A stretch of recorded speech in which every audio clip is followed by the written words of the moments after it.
Hello my friends, welcome back to my skull series. We're going to be doing a skeleton key skull. When I was thinking about what to do next in this series, I thought of skeleton keys because skulls, skeletons, same thing. And I thought it'd be cool to make a skull peeking out of a keyhole to kind of tie that theme together. So I do hope you guys enjoy this video. I'd also like to invite you guys to subscribe to my channel if you haven't already, and join me on Facebook, Twitter, and Instagram, and also to like this video. When you do these things, you're more likely to see my new videos, and believe me guys, I've got some really good videos coming up. So let's go ahead and get started with this one, and thanks for watching. First step is to sketch in the keyhole shape, which is pretty hard on a surface that is not flat. I just used a white eyeliner pencil because you can wipe it away if you make mistakes. Next, I went ahead and applied some primer to the skin that's not going to be the skull because I'm going to be applying foundation there. And then I went in with my trusty glue stick and covered my eyebrows. I only covered half the eyebrow because the other half I'm going to draw in. And for foundation today, I'm going to be using Revlon's Colorstay, and I'm just using a flat shader type brush to apply that to the perimeter of the keyhole. That foundation does tend to be thicker, so I like to use a beauty blender to blend it out. Then after setting everything with some powder, I went in with some bronzer just to add some color to my face. And it's taken me a long time to find a bronzer that works on my face, but this one is from Makeup Forever. It's the Pro Bronze Fusion in 20M. And I use that with a flat kabuki style brush from Makeup Forever as well. The blush du jour is from Tarte, and it's called Tipsy.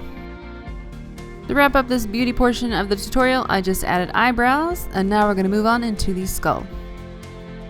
You want to start by prepping your eyelids and adding a little primer, and then you want to take a white pencil again and sketch in the negative cavities of the skull, which include the eye sockets, the nose cavity, as well as kind of sketching in the grid for the teeth. I went ahead and filled that skull in using a white face paint. In retrospect, I would use a cream product because I shaded my skull with gel liners and black eyeshadow, which are going to blend a lot better into a creamy product rather than a face paint. So do keep in mind if you're recreating this. Next, I'm going to be using a black eyeshadow from Makeup Forever. This is from the Artist Palette. Such a rich, beautiful, creamy, majestic eyeshadow. It's beautiful. And I just shaded around the keyhole. I'm trying to create the shadow, this illusion of depth. So I'm creating a pretty dramatic type of shadow. I did end up using a gel liner as well to create, the very outer edges. I wanted really fine, pristine lines on the outer edges. So I found that a gel liner is going to give you that nice, crisp, deep, dark black that an eyeshadow couldn't really give you. Much like when you're blending out eyeshadow, you want to switch back and forth between each product. So I used a little eyeshadow, and then I would use a little liner, blend them together, go back and forth until I get a really nice, smooth blend. With that same black gel liner, I'm going to fill in the eye sockets, and I'm going to leave the very center of my eye open. I'm doing that because I want to highlight on the center of the lid and just to give it more visual interest. And for the center of the lid, I'm just applying the NYX eyeshadow base in white and blending it out with my finger and the brush. You can also pat a white eyeshadow on top of that as well to set it.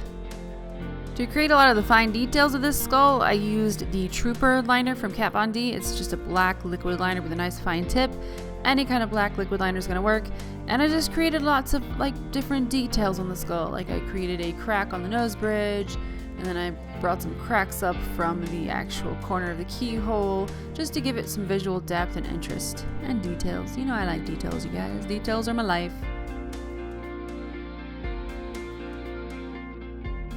Another great way to bring in some of that depth is to shade some of the white sections of the skull.